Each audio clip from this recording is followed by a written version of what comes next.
Anger, frustration, fist balling up, blood boiling, teeth grinding, all while at work. How do you deal with that? I've worked with thousands of leaders all over the world, leading and executing change, feeling those difficult emotions like anger and frustration on seemingly a daily basis. And I've learned a few insights that can help you through these moments. You ready to hear them? Let's get it.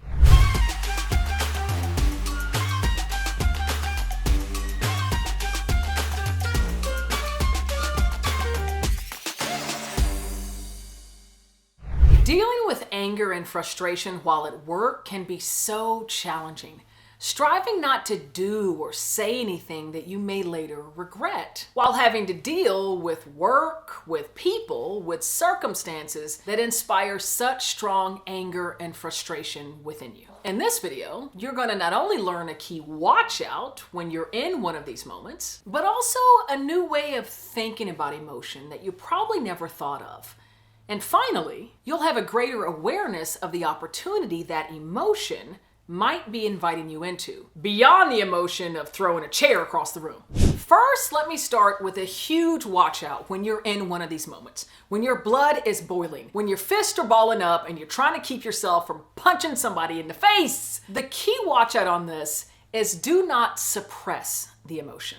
Of course, you want to strive to not react in anger, but it's also important that you don't suppress it, that you don't ignore it. I'm a chemical engineer by trade, and so often I think about emotion as energy. It's energy that's inspired and that flows through us. And if we apply, let me geek out just for a minute. If we apply first law of thermodynamics, it states that within a closed state, energy can neither be created or destroyed. It can either be conserved, transferred, or transformed. So think about that as it relates to emotional energy. If we are conserving or suppressing that emotion, ignoring that it's there, our eyes might start twitching, but we just say, no, we're not angry, then it actually can lead to adverse health effects, like higher blood pressure, like inability to sleep, and also other more external side effects, like you exploding on someone later in the day that, they didn't deserve it, and they did nothing to actually cause that, but you've just allowed it to bottle up. Now, the other thing is to transfer. Now that just looks like venting, talking about how angry you were, talking about what happened, what action caused all that anger. But if you're just stuck in venting, transferring the energy, it's like you're playing this game of hot potato with those around you. And the energy just goes from one person to another, eventually finding its way right back to you. You just stay mad. The best thing that you can do with this emotional energy is to transform it into fuel for your growth, for your learning moving forward. Recognizing there's something here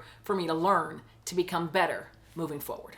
To that end, emotion is data. And that might be a paradigm shift as you think about your emotional energy. It's not just this thing that you have to strive to minimize or hope that it goes away. One day I'll never ever be angry. I'll never get frustrated. Now, there may be some monks out there somewhere that have figured out a way of doing this, but I will tell you that I have not. And if you're like me, you haven't either. Frustration and anger is going to appear, but it's important that we can recognize it as data. Data, information, it informs us moving forward. And I'm telling you, there are so many secrets, so many opportunities that your emotion invites you into, notably those really difficult emotions like frustration and like anger. Embrace a new paradigm that your emotion exists to inform you, to invite you into a great moment of opportunity. By the way, if you're not too angry in this moment, please comment below. Let me know if you felt some of these emotions recently, maybe what you're dealing with at work, dealing with that anger, frustration, or maybe some tips and tricks you have in managing your emotion when you're in the workplace. Comment below, would love to hear from you. All right, let's dive back in. Speaking of opportunity, perhaps one of the greatest opportunities that this emotion, this data, this information invites us into is the opportunity to authentically connect. Not only connect with those around us, but connect with ourselves. This reminds me of a quote from Jay-Z. Y'all, drop me a beat, give me a beat. I'm kidding. This actually wasn't something that he rapped. It's something that he said during an interview with the editor-in-chief at the New York Times. And he stated, when you go into survival mode, what happens?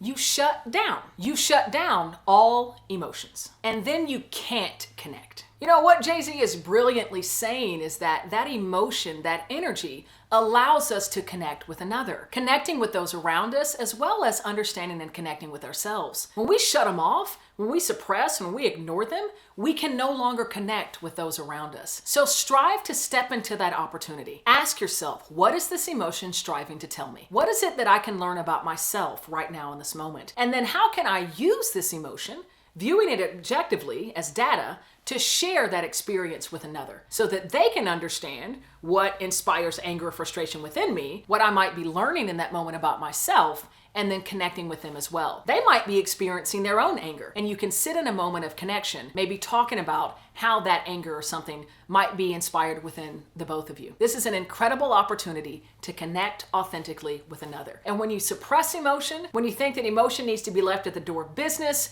then you're losing that opportunity to connect, to show your humanity, to show your full authentic self. And again, there are ways that you can strive to do this in a very productive way, allowing the emotion to guide you productively towards growth and evolution, as opposed to getting you into trouble, saying or doing things you might later regret. To that end, as we talk about using emotion to guide you forward as opposed to setting you back, I've got something else for you, and it's completely free. I want to offer you a free chapter of my best-selling book, Change Enthusiasm: How to Harness the Power of Emotion for Leadership and Success. Specifically, I want to offer you the chapter all about the signal. Now, the signal is what I understand as these really difficult emotions, and even the feel-good emotions like hope. But it's fear, it's frustration, it's anger. These emotions signal us into our greatest opportunities to grow. And I want to share more about that perspective by offering you this free chapter. All you got to do is click on the link below. I want to make sure you have the tools, the data, and the insights to ensure your growth through even your most difficult change challenges. I'm Cassandra Worthy, and until next time, keep growing and keep rocking.